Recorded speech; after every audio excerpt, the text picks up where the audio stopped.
Welcome to ఈటీ. ప్రముఖ బాలీవుడ్ నటి ఆలియా భట్ మాజీ సెక్రటరీ వేదికా శెట్టిని ముంబై పోలీసులు అరెస్టు చేశారు.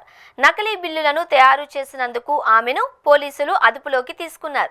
మే 2022 నుండి ఆగస్టు 2024 మధ్య వేదికా శెట్టి 76 లక్షలు విలువ గల నకిలీ బిల్స్ ను తయారు చేసి ఆ బిల్స్ పై ఆలియా భట్ సంతకాలు తీసుకుని వాటిని తన క్లోజ్ ఫ్రెండ్స్ అకౌంట్స్ లోకి ట్రాన్స్ఫర్ చేశారు వేదికా శెట్టి. ఈ రెండేళ్లలో వేదికా శెట్టి అక్షరాల 76 లక్షలను దుర్వినియోగం చేసినట్లు పోలీసుల దర్యాప్తులో తేలింది.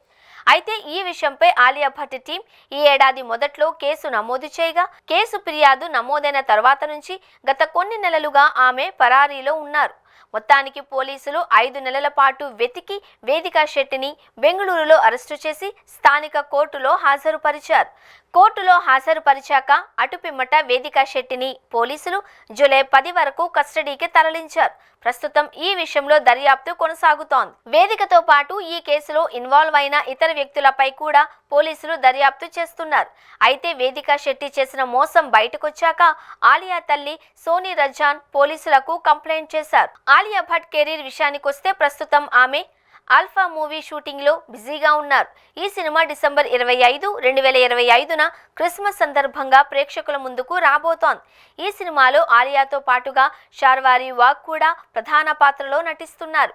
ఇది కాకుండా లవ్ వార్ మూవీలో కూడా ఆలియా నటిస్తున్నారు. వీటితో పాటు మరికొన్ని సినిమాల కోసం కథలు వింటూ ఆలియా బిజీగా ఉన్నారు.